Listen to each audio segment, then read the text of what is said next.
Trijobet. Užsienį pats buvai pasirengęs, kokios formos buvai, nes ilgai nestreniravai.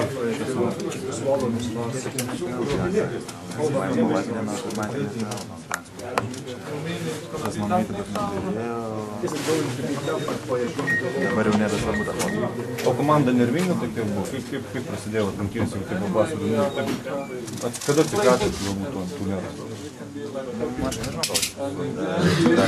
Tarp gynimų užbėgom ir biškį atmetėm tą skirtumą, kuris buvo pakankamai didelis.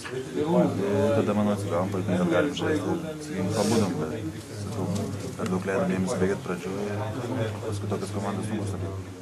Nors ir sugebėjau pavykti. Šiuo atveju daugiau patirtis varžovų lėmė rungtynės rezultatą? Ar visgi jūsų žaidimas jau galima pasinaudoti? Nežinau, aš manau, kad mes jums leidom per daug lengvai žaisti, ką jie nori žaisti ir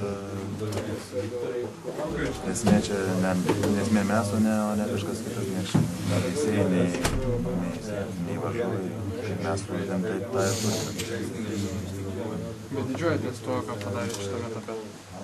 Didžiuotis čia labai nėra ko, bet laimėjom 3 pergalės, tai nėra blogai, bet šiemet neplašėm nė vienos komandos 2 kartus, tai iš tikrųjų tai įdomus dalykas, taip pat pralašėm paskutinės, ką aišku, čia tokie dalykai, bet didžiuotis nėra ko.